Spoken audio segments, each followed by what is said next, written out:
Hey, everybody. Long time no talk to. I know.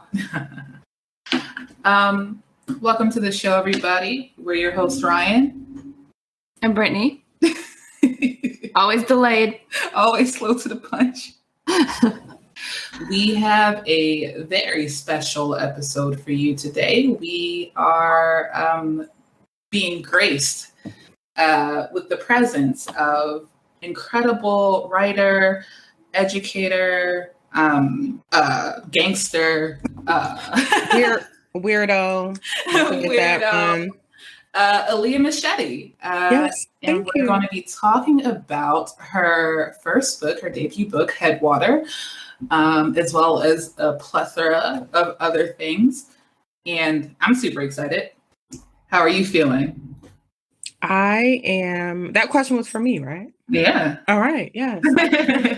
I'm super excited just to get another opportunity to share my baby, right? Yeah. That's what this book is to me. So I'm excited to be here. You guys are awesome. So I'm ready to get into it. Thank you. So I will say both Britt and I have read the book and we both love it. How does it make you feel to have brought this to fruition? How does it make you feel that people are yeah, I read your book, and it's real people? Yeah. How does that feel? I can definitely say it feels surreal. Sometimes I almost forget that I published this book. I guess the greatest way I can describe it is like having a child, right? You kind of forget about that childbirth because it was so intense. Mm-hmm. So I think a lot of times when people bring it up or they're like, hey, I read your book, it kind of oh shit. Yeah, I wrote a book. I forgot I did that. I did that. So it's definitely surreal and I have to get used to it. But, it's been years in the making. So on a real level, I'm grateful. So before we dive deep, what are you indulging in for this conversation? I saw a couple there. What you got? Okay, so this is some grape juice and Jack Daniel's honey flavor. What? I've never heard of this. I made it up. I'm going to call it cranberry honey. Yeah, I did that. Oh, wait, so honey, Jack, and grape juice taste like cranberry? It tastes like, yes, it actually does. Mm-hmm. What the heck? No, I see that. I can see that. It does. Yeah. Super tart and super sweet. Yeah. Or I might just be tipsy already. So, maybe I might. It's cranberry juice. So that's what I'm indulging in at the moment. We'll see, where the afternoon takes me. Yeah. Yes. Brittany noticed when we started that I was smoking cigarettes. Mm-hmm. Yeah. Are you ashamed? I sense some shame. Well, I occasionally indulge. So no judgment. Okay. But she did tell me that she quit, and I was like, all right, cool. Didn't know that was a thing. And so I was just confused. Yeah. Okay, I know you're on some blood pressure medication, and now we're smoking cigarettes. I don't know about that combo. That sounds Shame. like judgment. Shame. That sounds like that's a medical concern. That sounds like judgment. It sounds like defamation.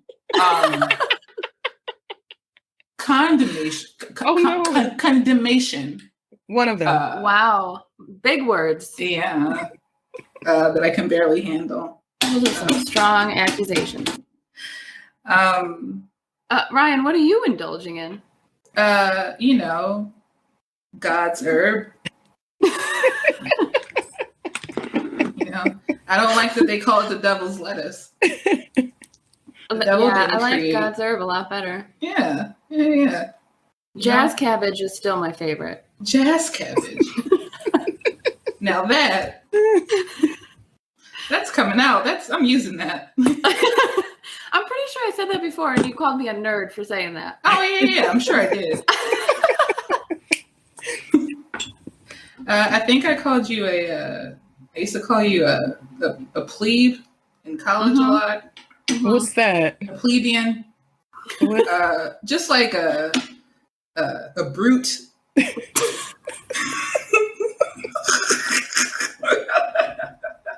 Good God, this episode.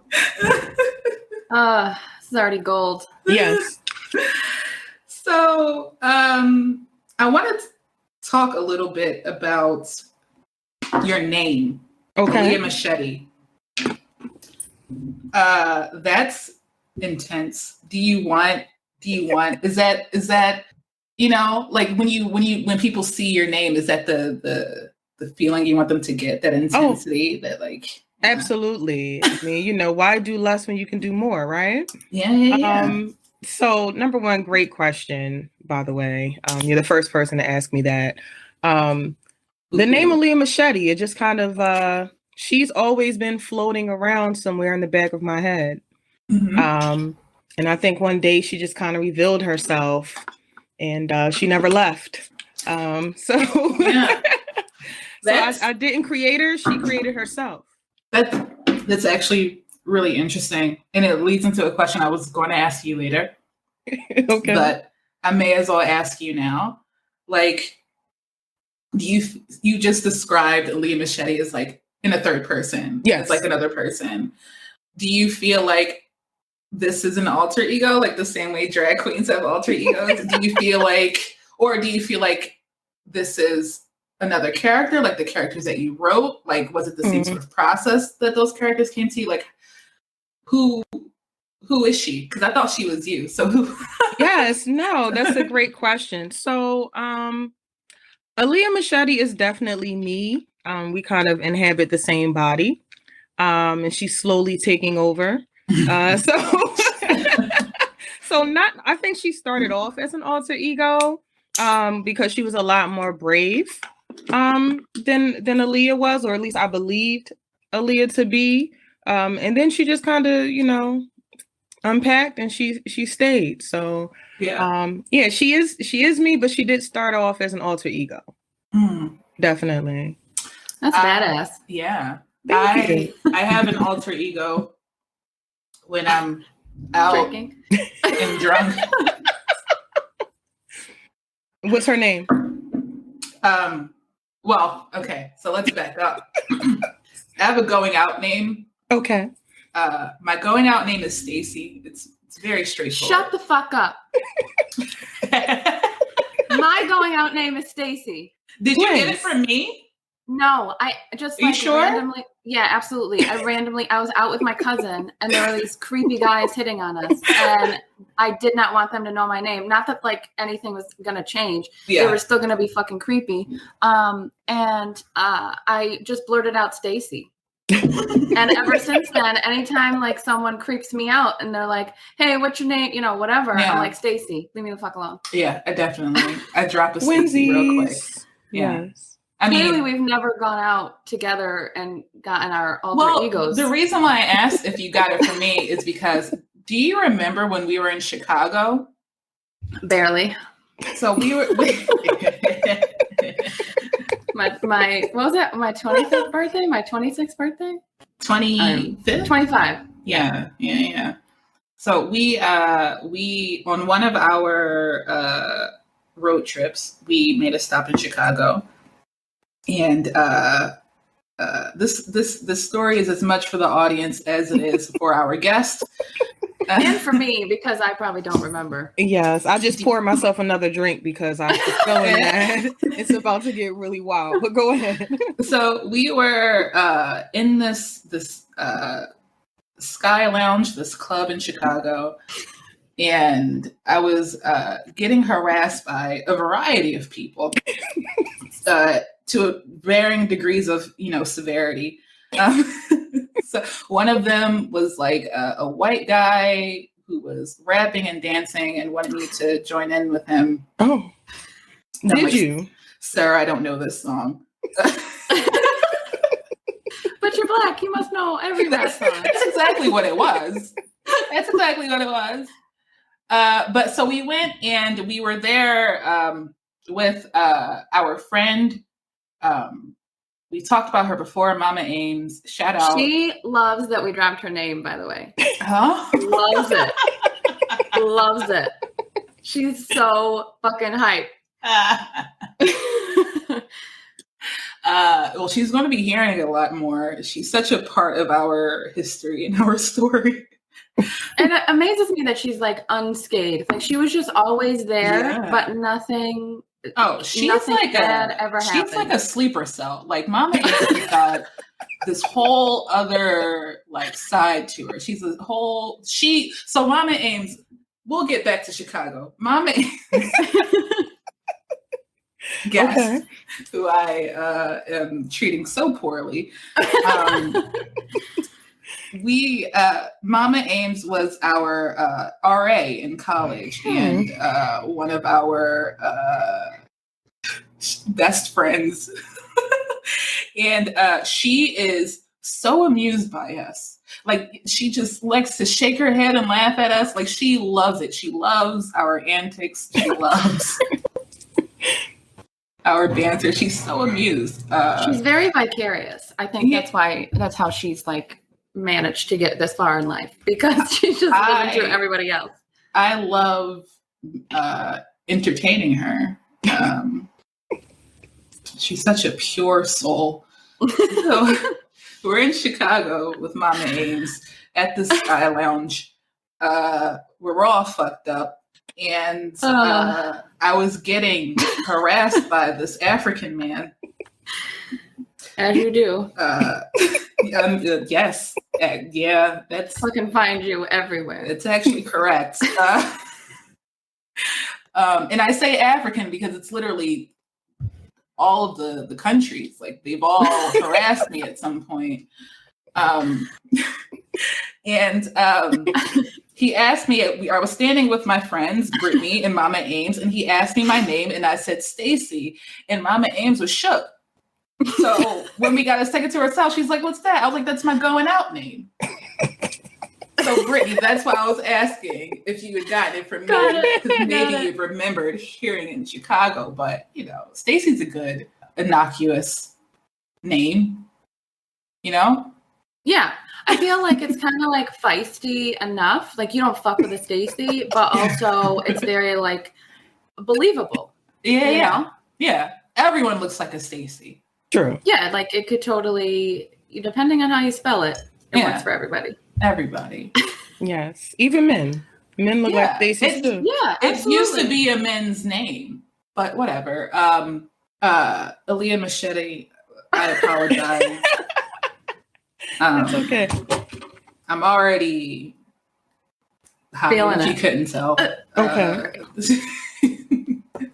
But let's dive in. Okay. To you. Yes. In this creation you've made. I know a little bit about you. I know a thing or two. Okay. I know that you were an educator for a very long time. Yes. I also know that writing has been a passion of yours for a very long time. So I just kind of wanted to ask you, like, where you are now, do you define yourself as an educator or as a writer / author? And what really, goes into that identity you've chosen? Yes. As of right now, I no longer identify myself as an educator. I definitely describe myself as a writer, creative. How long did you teach? 17 years. Oh. Yeah. Wow. 17 years since 2004. Time doesn't exist. So yeah, one of those years. But yeah, 17 years. And, just like a lot of people, I think that the pandemic and just 2020 as a whole was just so many different, things going on. I like to call it fuck shit. Yeah. So just that year was really like my come to Jesus moment. And I think that I was just confronted, we all had to sit with ourselves, and I was just confronted with is this who I am anymore? And is this what I want to continue doing? Does this make me happy? And the answer was no, not in the way that I was educating. So, then I had to ask myself, okay, well, who are you now? Because that was another thing that I had to realize, that so much of my identity was tied into being a teacher. And I had to realize that wasn't healthy, right? I had to explore other things. And I also think that that's kind of where Aliyah Machete kind of popped up. She came on the scene around that time. Yeah. Yeah. Yeah. So not really, I don't really describe myself as an educator, but I do love working with young people.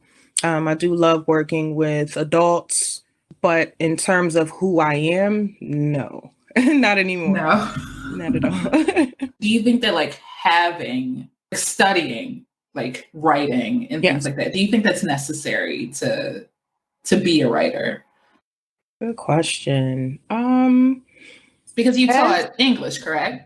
Absolutely. Yeah. So as a person who was originally an English major, and I kind of just got, recruited over to education, I would definitely say no, because pretty much all of the rules that I learned about the English language, about writing, about constructing a story, writing a scene, creating a character, everything that I learned involved breaking the rules of what I learned as an English major and as an English teacher. So you definitely don't need to. You just need to be able to tap into the stories that are in our heads, pretty much. Yeah. So that's about it. That's all you really need.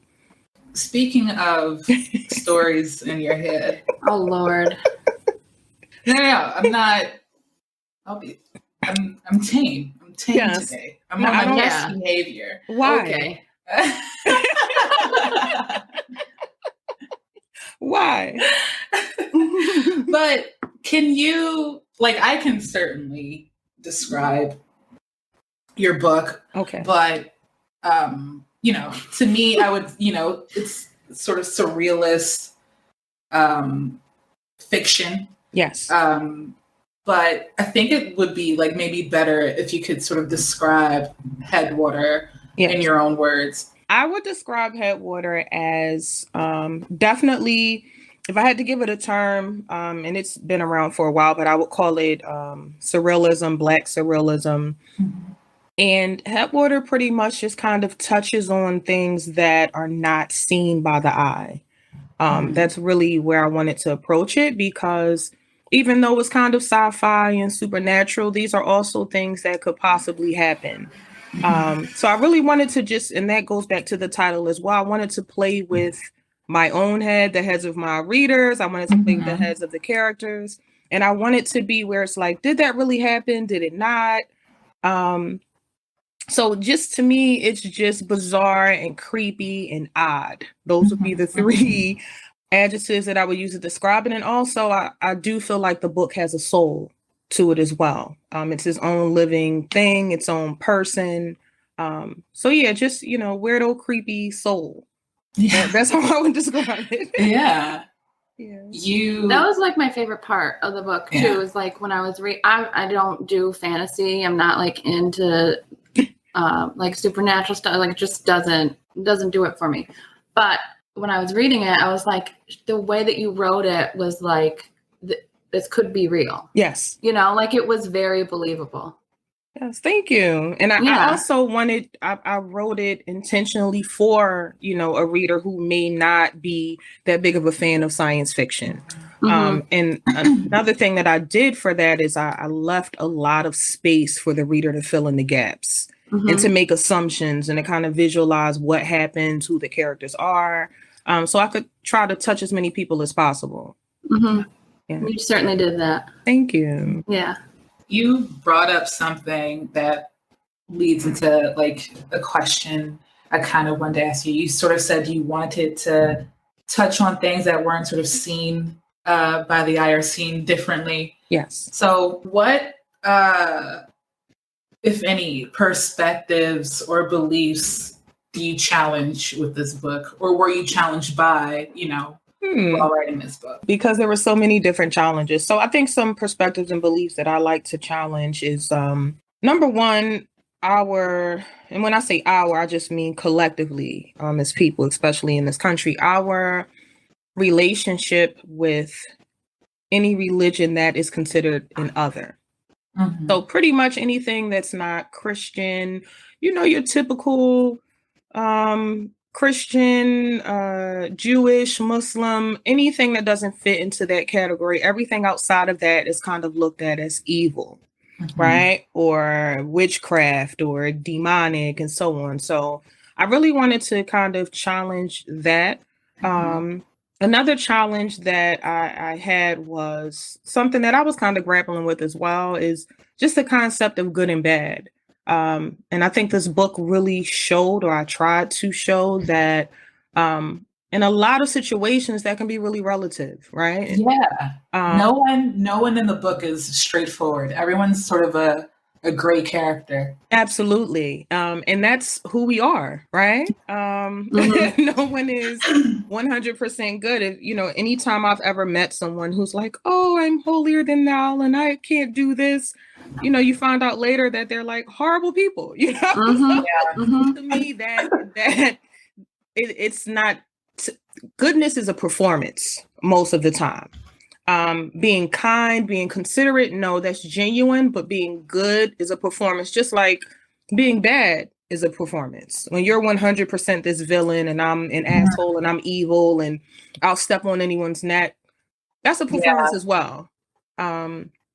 So those are my biggest challenges in terms of that. And I also wanted to challenge the typical trope of the love story, right? Even though I do have, relationships in this book, they are not the focal point. At least not in the traditional ways that we see love. So I wanted to challenge that as well, is that, like a love story is not the driving factor in telling a story. I don't know if this was intentional or not, but the way that you did that made it even more, like, it was very seductive. Like it was teasing you. Like I wanted you to go into it, but the way that you wrote it, I had to come up with my own things in my head as I was reading it. And I really enjoyed that. That's awesome. And that was my goal. I want people, to me, once again, sometimes too much is not a good thing. Typically it is, right? But too much in terms of telling a story can be, it's just like if we have, like a grandmother, grandfather, and they tell us everything, right? It's like, whoa, that's too much. Let me kind of have some type of mystery, or let me guess and not be sure. So that was definitely done on purpose. Especially, I hate graphic sex scenes. I hate graphic love scenes because I have my own imagination and I don't need you to do that work for me. Yeah. So I wanted to make sure that I gave the reader that courtesy back. Yeah. How much of that was like editing afterwards? Like, did you have a lot of stuff written out and then you were like, I need to, like, this is too much? Or did you kind of do that as you were going? Okay, so this is a very interesting question that's going to go in another direction. So when I call myself a weirdo, I mean that wholeheartedly. So most of my editing process involved me having conversations with my characters. So my characters would tell me no. I would write something out and it wasn't necessarily a voice that popped in my head, but it would just be a feeling like, this makes me kind of uneasy. And I would kind of sleep on it. Sometimes I would even write like letters to my characters, like, I'm kind of stuck here, I don't know what to do. And the answer always came to me. So I have a lot of material that a particular character just said, no, rewrite this, take this out, add this, or just get rid of it altogether and start over. So it was a lot of editing to make sure that I seduced the reader. Thank you for that. Yes. Where'd you get that idea? I've never heard about that before. I got that idea from just being a reader and being highly annoyed by graphic scenes. And not even just when it comes to sex, just in general. I don't need 5 pages of how this person looked. I really don't care. Let's get to the good stuff, right? Let's get to the conflicts. I would rather hear 5 pages of the scenery, you know? So just as a reader, that was kind of annoying. And also, one of my favorite authors is Toni Morrison. And I remember in one of her books, she described there was a sex scene, and she described it in about 3 sentences, and she compared it to like watching a star, and the star was like pulsating. And I was like, damn, that's so dope, right? Like that gave me everything that I needed. So that scene kind of stuck with me as I was writing. I want to talk about the characters a little bit, and you talk about them sort of coming to you. So just to clarify, Headwater is this collection of short stories. There are 9 short stories, and they are sort of centered around bodies of water, and these stories take place. The settings of these stories are just as important as like what is happening to the characters. That like it's very much integrated. But what you managed to do in a short amount of time is to build up these like really dynamic characters. And so I was just wondering if you could sort of talk about that, how they came to you, how did you build them up? Are any part of them people that you know? Oh, yes. Okay. So the characters are a combination of 3 things. The first one is definitely almost all of my characters are composites of different people, either in my life, my family, people I've interacted with. So that's a part of it. The second part is I did a lot of research for this book. And I did a lot of research in terms of, once again, about making sure that it is as realistic as possible without being realistic. So, for example, the vampire story is actually based on an article that I read about in Richmond, Virginia. And they had like a cemetery vampire monster type of thing. And it was like really big back in the day. And I was like, okay, I like this. So there were a few stories that I just kind of researched and they popped up.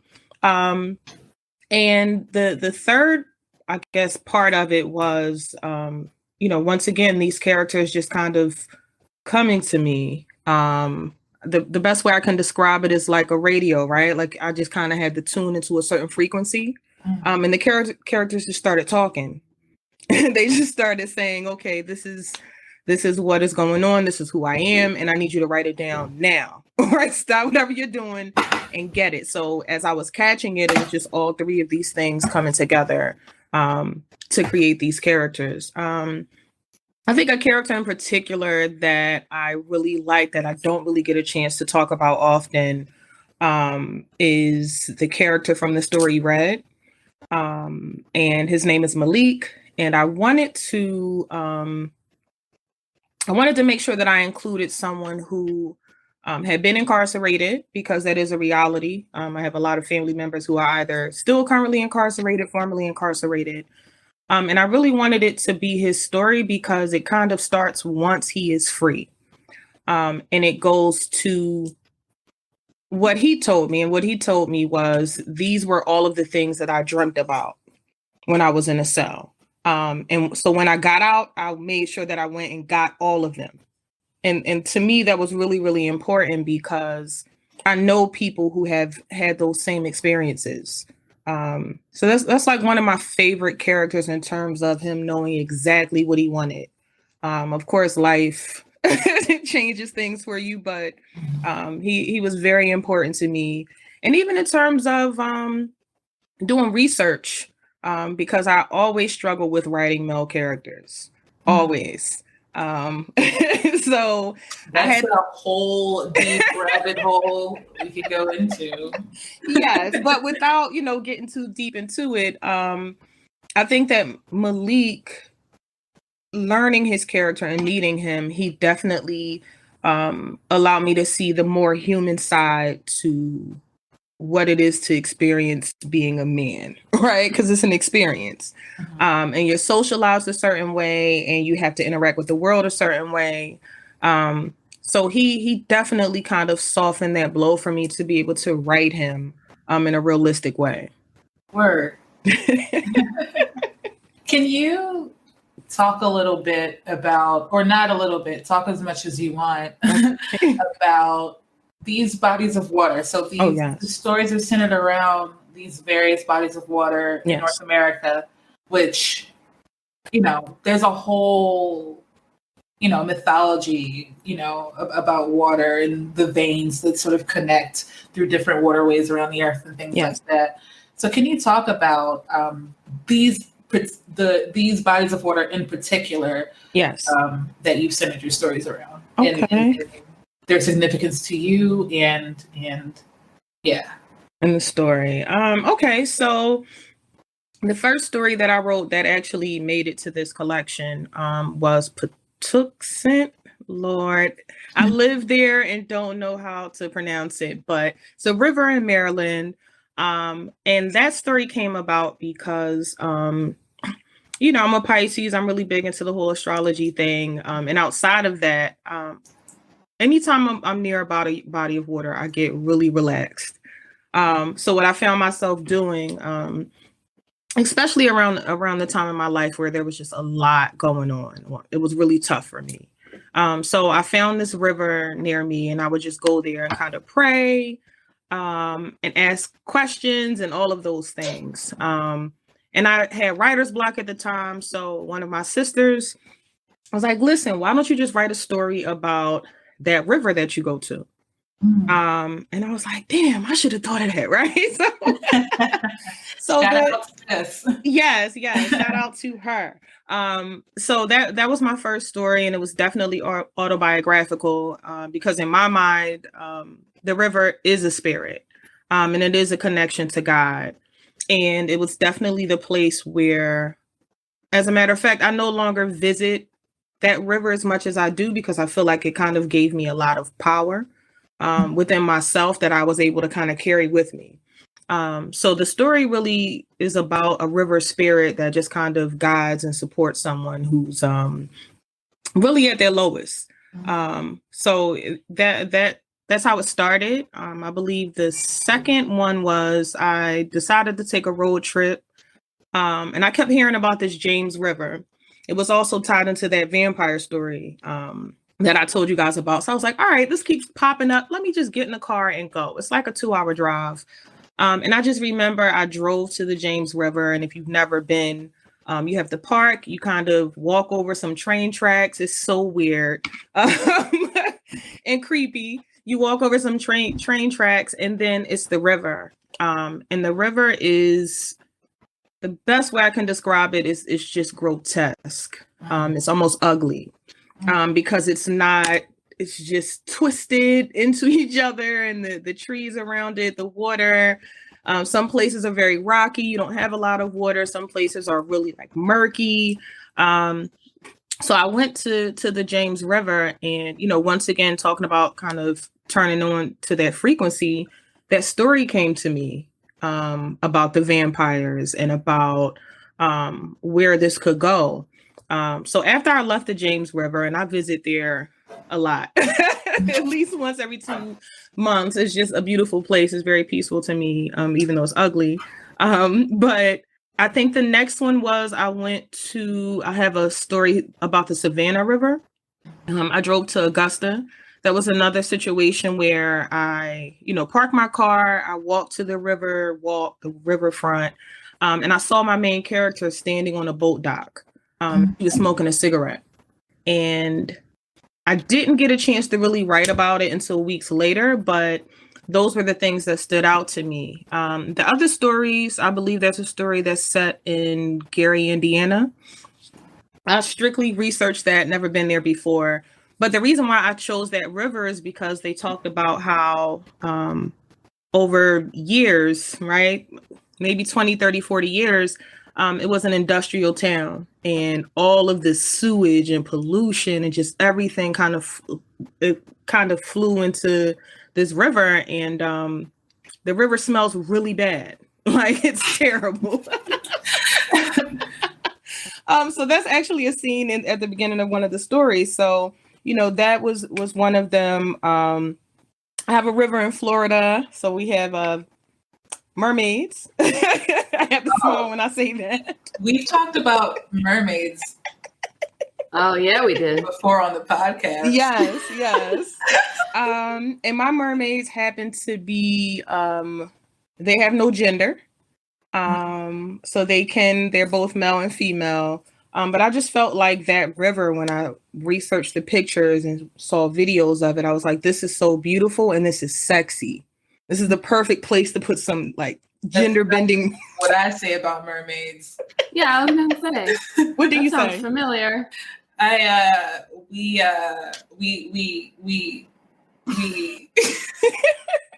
we talked on the show about my love. Okay. My intense, aggressive love of mermaids.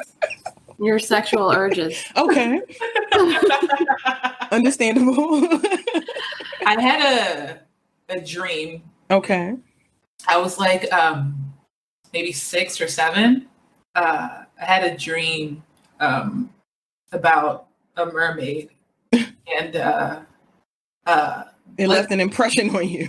Yeah, let's just say that.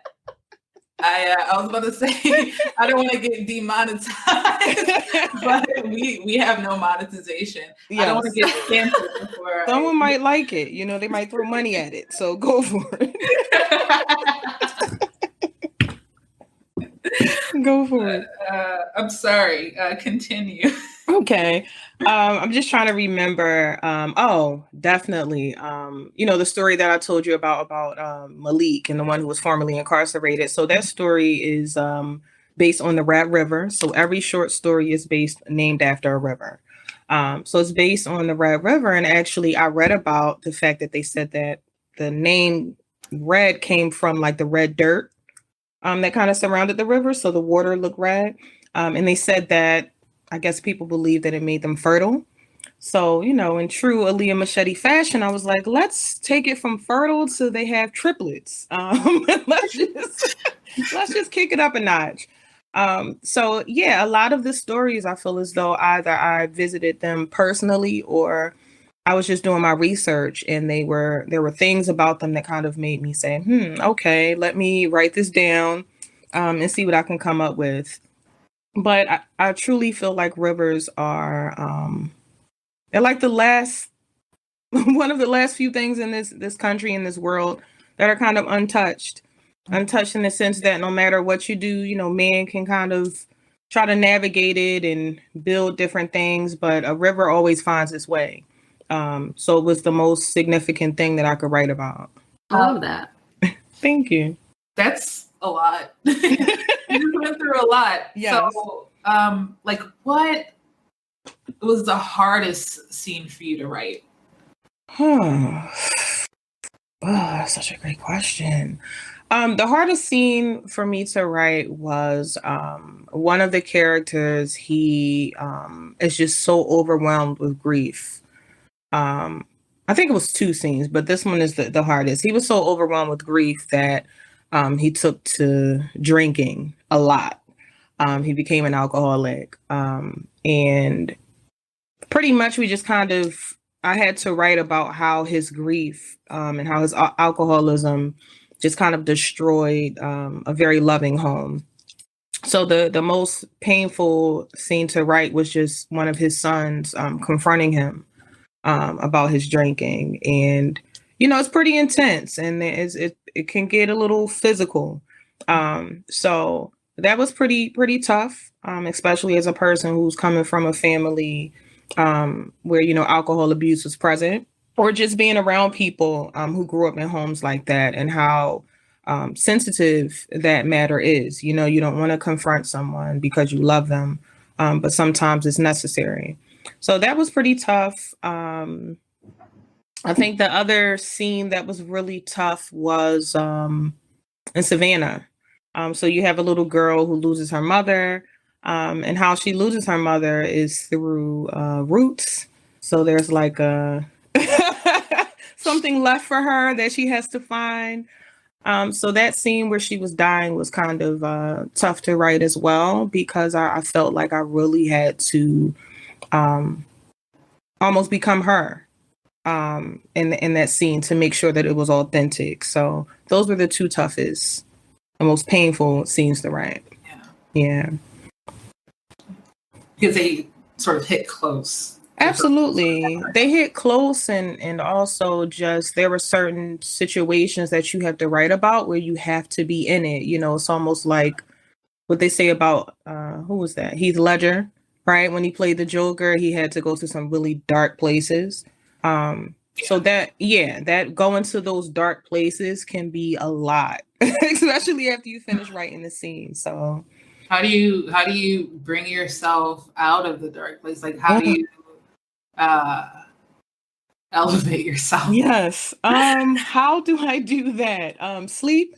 No. No, I love sleeping so much. You really do. You are a nap queen. Yes. It is literally my favorite thing to do. It is. I wish I could get paid to sleep. Seriously. Yeah, if I could just work from bed and then go back to sleep, that would be great. Our hierarchy of needs from college, you remember that? Yeah. So showering, sleeping, eating, fucking. Yes. Yeah, that's my hierarchy of needs. Sounds about right. Yeah. But seriously, outside of just getting some rest, I do silly shit. Like I'll watch Craig of the Creek. I watch cartoons. I might, channel my inner Marvel nerd and watch the Avengers for the 20th time. Yeah. So anything that's just kind of upbeat, childish, innocent, especially the cartoons.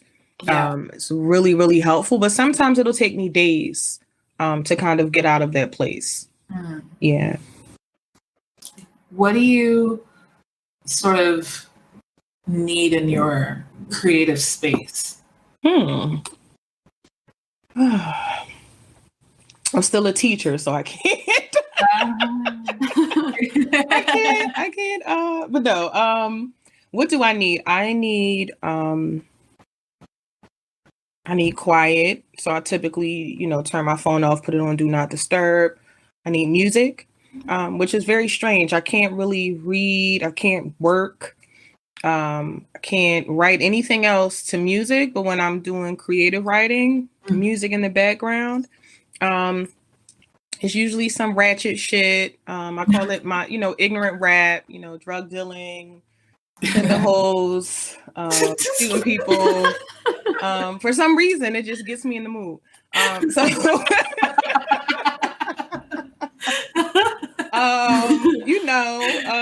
Partying. So that type of music, and I just need quiet. But more importantly, I like to kind of pray before I write. And two things that I pray for. One is for me to be connected to my intuition. So I kind of ask myself to kind of come back to myself. And then I just kind of pray for bravery, right? To not, like, if I'm going to do it, I need to do it all the way. So just prayer, ratchet music, quiet, and, alcohol. Nice. Definitely. Yeah. So those are the magic ingredients. Word. Yes. So I really enjoyed the book. My favorite story is the last one. I forget the name of it. Buffalo. Yes. Yeah, that's my favorite. Really? Yeah. It almost didn't make it. Really? Into the book, yeah. Why is that? That's the one that I want to, know more about. Okay. That's the one that I want to have. It was definitely a teaser. Yeah. You ended up, I was like, are you kidding me? Where's the next one coming? Yeah. I get that a lot, and that's crazy. It didn't make it because it was a teaser when I finished it. So this was definitely a story where, the main character, her name is Peaches. I intentionally chose that story because every Peaches that I know She's not to be played with. She's not with the shits. So she was just a very powerful character. So Peaches was definitely a person who told me that story. I didn't write it. And at first I was like, I don't really know where else to go with this. And she just kind of told me like, okay, stop it here. You don't need to go any further with this because you want people, like the title of the book is Headwater. You want to fuck with people's minds. You want to kind of. Well, respectfully, Peaches, I think you're wrong. Respectfully. Yes, respectfully. But yeah, that Buffalo, it was I don't think that Peaches is ready to tell the rest of that story. Because I will say towards the end of it, it was really, really heavy. It was a really heavy energy. So whatever was on the other end of that door is kind of creeped out. It's kind I'm ready. I'm ready. Yeah. Are you sure? Are you sure? Yeah, so that's interesting though that you said that was the one that stood out to you, because I was like, I don't know, maybe I should leave it out. I can kind of use another story, but I'm glad that I did. Yeah, me too. And the reason why I also like that story is because it started off with just the male character in the story. And I was really fascinated with the concept of a womanizer. And the effect that has on the women that he engages with, and also the effect that it has on him. Yeah. So that was kind of like the backstory outside of the creepiness. So, yeah. Can I like commission you to finish it? Like, what's going on here? I'll talk to Peaches. And see how she feels about that. What does she need? Because I can give it. What is, like, come on, any price, I'll pay. What's up? I think that she might, entertain it. I think she's excited about it. What about you, Britt? Like, which what questions do I have? No, like what? Or which one was my favorite? Yeah, like, or which one stood out to you? Because we've talked about it before. Yeah, I liked the first one, and I liked the last one the best. Okay. They're pretty tied, and I think they're very different too. But yeah, I don't know if I liked the first one so much because I was just hooked immediately. And I was like, oh goddamn, like I have to finish this. And then, yeah, I don't know. Randall, man. Yeah. Randall. So your book contains 2 of the creatures that were part of my sexual awakening. The third of those creatures is Prince. Okay, yes. I mean, and that's mermaids and vampires. Yes. So what I'm saying is your book is right up my alley. That's what I'm saying. So back to what Prince is definitely his own creature. I think I might make a note of that. We can just make like a planet of princes. So we can all live happy lives. But anyway. No one's ready for that. I'm not ready for that. You're right. Like that's a lot. I think there's a reason why we only had one. They would like enslave us immediately. Within like 5 minutes, and I would do it willingly. Like, yes, whatever you want. Yeah, we're all becoming sex slaves. Yeah. Oh yeah. Sign me up. Right up. But so the thing about James, which is named after the James River, that was also a story that kind of wrote itself. Randall, when I first met Randall's character, he was a lot older. And I wrote a story that was at least like 11,000 words. And I struggled with it, and he hated it. So he was the first character that I actually wrote a letter to. I slept on it, and the next day, James came to me. So the vampire story was very interesting because I felt like as I was writing it, I was watching the movie as I was writing it. Definitely. Yeah. And that was like the only, is it? Yeah. I think that outside of Brittany, the 2 stories that you like, those were the only 2 stories out of the collection where I was typing and I was like, oh my God, this shit is good. Like I was watching. So I liked it because James is told in a series of scenes. I really wouldn't call it a real story. Is written in scenes and just really good scenes. And I tried to layer them as much as possible. So people could see what was going on. And also, I don't think I realized how hard it is to like create a world, right? Like when people create like Marvel universes or Lord of the Rings, Harry Potter, like, God damn, like how do you sit there and create an entire world? So creating James was easy because he spoke to me, but I had to make sure that people were able to believe this story, that there could literally be vampires amongst us, which, you know, who knows, they might be here, you know. Sign me up. Absolutely. And the great thing is James is actually being turned into my first novel. Yeah, I was going to ask you. Yeah. So James is being turned into my first novel, and of course the bulk of the story will be in Philadelphia. You know, shout out to Philly all day. 215. Yes, 215. But it is going to be my first full-length novel because that story to me just could go in so many different directions. Especially because the beginning of the story so far, what I've written is Randall has returned to where he was sent away from, and he's returned a different person. Philly has definitely changed him in good and bad ways, mainly bad ways. So I'm just excited to see just how fucked up he can be. You know, I'm excited about that. Yeah. He definitely gives villain vibes. Really? Yeah, but like a villain that you like a Loki type villain. Absolutely. Yeah, like a good villain. Really? If that makes sense. Interesting. I definitely didn't start out that way thinking that about him, but I think the scene where he definitely could have ran away, but he decided to kind of show off his powers and what he could do. I think that was the first time where I was like, ugh. Yeah, what is he's this? A little reckless. Yeah, definitely. He's, seductive, as Brittany said. Yes.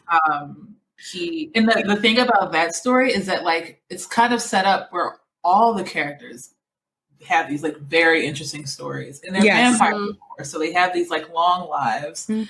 One big question I have is I'm really fascinated by this concept that these beings, these super powerful, magical, mythical creatures would choose while on Earth to present as Black people. Yes.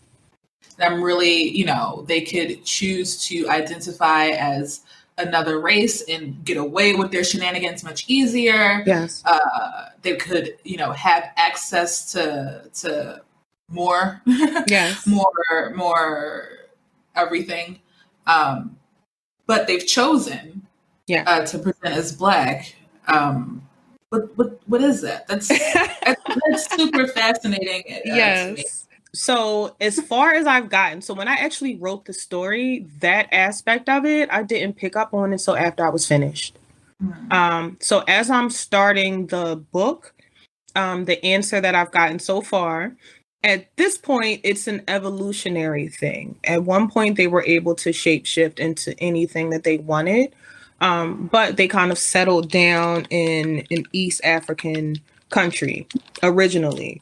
And they stayed there for so long that they're not necessarily able to shapeshift as well as they are able to. So this decision was made before race was a major factor. So they are... Race wasn't really a factor then, because we're talking about a world where race was wasn't even a thing, right? We had people from all different civilizations kind of intermingling and traveling and going to school and learning from each other. So by the time you meet these characters, they're not able to shapeshift outside of a few parameters. You know, like the teeth can get longer, the skin may change a little bit, their nails get longer and sharper, but being able to completely shapeshift into, you know, someone who's Caucasian or Asian or whatever, they're not able to do that anymore. Which when I found out that answer myself, I was like, damn, you know, because it's kind of the situation that we're all in right now, right? In the perfect world, we would be able to shapeshift, but we kind of deal with what we have and make the most of it. So, yeah. Sorry, is that not what you wanted to hear? No, that's some deep, intense shit. Yeah. I feel like we just got a bit of info that is special. Yes. You know? I love how thought out everything is. Like everything is so intentional. Definitely. And even, you know, you brought up race, and that was intentional as well. I think when I first started out to write this book or this collection of short stories, I was like, yeah, you know, I want to talk about Black joy and I want to do this and that. And it's just like, you know what? Sometimes even that is too heavy. I don't want the focal point of these stories to be about race, because just like I, you know, just mentioned before, you know, that's kind of something that was created for us. And we it put us into a lot of boxes. And of course it makes us who we are and it's to be celebrated. But I didn't want it to be about race. I wanted it to be about those supernatural things that happen in our realities that we may be aware of or not. So yeah, just the being intentional. I can't take credit for it. I have to give it to these characters. Like they're badass. They're everything. They are. They definitely are. I'm afraid of all of them. Me too. Me too. Especially LaDonna. Oh yeah. Freaks me the fuck out. Even her adopted mother, Marie. I think she scares me the most. You know, the gold tooth is just. I'm terrified. But yeah, they are definitely creepy, and I'm very proud of the fact that I don't have you know, these binaries when it comes to characters. I'm so proud that they are just who they are. And you can't really label them. You're rooting for them, but you're also giving them the side eye, like, what the fuck are you about to do now? You know? So yeah, I'm excited. Yeah, we're excited too. Yeah. So, what's the timeline on this thing? Yeah. Not to like rush anything, but the people want to know. Yes. So you said the timeline on the book? Yeah. Okay. I have been struggling with some serious writer's block. So what I've been doing is, you know, I had a conversation with my characters. And I was like, look, this is the situation. I'm kind of struggling here. I need to make some money. Can you guys? Yeah. So what they told me to do was to rest. And not rest in the sense that I typically do, like, oh my God, I got to get this done, but to really just kind of rest. So as I've started to do that, pieces have come to me. So, for example, I was watching a movie recently. I don't want to give too much away, but there's a very interesting actress who, no matter what she plays, she's the same person. Very quirky, very strange. And just for example, I was watching the movie, and I've seen this movie millions of times, and I was just like, this is one of my characters, you know, like she's very similar to this. So I'm just kind of picking up on things. I don't want to have like a concrete deadline, but my goal is next July to have the book finished. And that includes editing and everything else, because that editing process, I believe, was the toughest thing. It took the most time, at least 2 months. We can relate. Yeah. Oh yeah, right. So so my goal is to be finished by, you know, April, May, and to give myself some time to truly edit the book, because while I want it to be a full novel, I also want to stick to what I do well. And what I do well is I do scenes really well. I write them well, and I truly believe, I'm sure you guys can relate with your podcast. You figure out what it is that works for you and you kind of stick to it and build on it. So the book will definitely not be a traditional novel at all, just in terms of how it's written. So I think that's what will take me the longest time to make sure that I can stay true to that, but also make sure that the reader can access it. What made you want to write a novel instead of more short stories? That's going to be the craziest answer. Because it was a challenge. Mm-hmm. Yeah. Because in my mind, I'm like, hell no. I'm going to just stick to the short stories. But I need to challenge myself. And I also, coming from a person who has an English background, we know that the history of the novel, I'm about to turn into a whole nerd. The history of the novel was strictly a European, white, male, Christian, created and dominated field traditionally. So outsiders kind of embracing that is a recent thing, maybe the past 50 years or so, if that. If not, they would have to write under fake names and stuff like that. But anyway, I also wanted to challenge myself and the world because who says that we have to follow these rules? I want to break them. I want to break everything that comes along with, reading a traditional novel. So, I think that may be the thing. Thank you for asking that question. That may be the thing that's kind of holding me up. Because I think I'm still stuck to those rules. So maybe, okay. Yes, I think that is the thing that's kind of stopping me because it's like, no, I can't do that. Well, why can't I? All those limiting beliefs. Absolutely. Yeah. Absolutely. But, as far as what I know about Randall and these new characters, I have 2 female characters who will be introduced. You're going to like them a lot, especially the younger one. She's a younger vampire. She is the most chaotic, but in a good way, character that I know. Yeah, definitely. I'm fucking pumped. I'm fucking pumped. I love it. It might be my tagline. I'm fucking pumped. Oh, yes. God. What did I do? I love it. But that's just my challenge. And honestly, Brittany, this may be my first and last novel. Honestly, we'll see what happens. But if it's so good, I think about that sometimes. People always want a sequel or they want, they always want more, but more might not always be better. People get mad that there's only so many seasons of whatever. And I'm like, but it was so good. If they do another season and they shit all over it, then, not to say that your second novel's going to be shit all over it, but a lot of shows, they don't know when to stop. They don't know when to quit. Yeah. And I think even with writing Headwater, when I finished it, my original goal was, okay, I'm going to write this novel and maybe I'll do more collections of short stories, but I'll have a different theme. Maybe take the water part out of it. But, just based off of time and just reactions that I've got from people, Headwater 2 is definitely coming as well. There are just certain things where after it was finished and I got the reaction that I did, some more answers came to me. So we'll just kind of see what happens. Definitely. Fucking pump. Love it.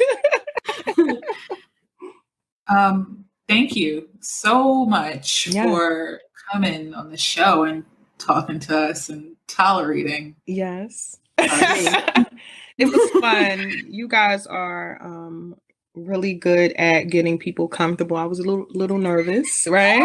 I think that Jack Honey helps too. It does. But it's also, you guys talking about fake names, the Stacys, being fucking pumped, Do you want to shout out your socials? Yes, absolutely. So I am Aliyah Machete on IG, Aliyah Machete on Facebook, Aliyah Machete on Twitter.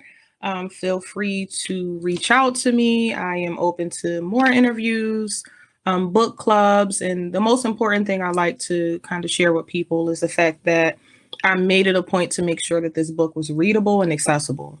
It's not a long book. They are in short stories, so people can read them in pieces to enjoy them. So you don't have to be the traditional fiction reader, science fiction reader. It's a little bit of something for everybody.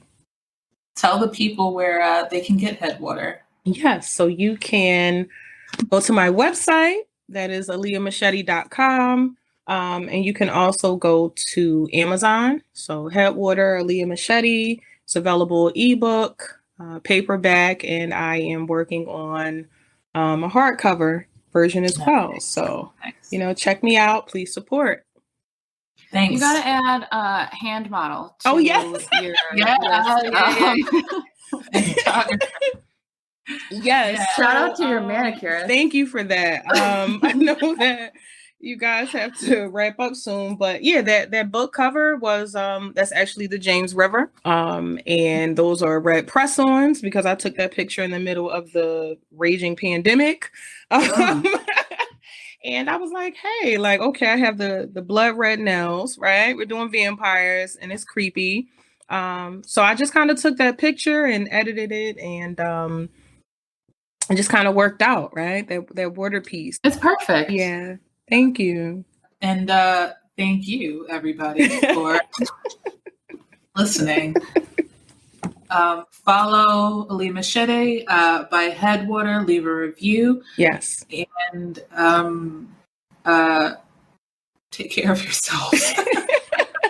Thank you, ladies. Thank you, listeners. Thanks, everybody.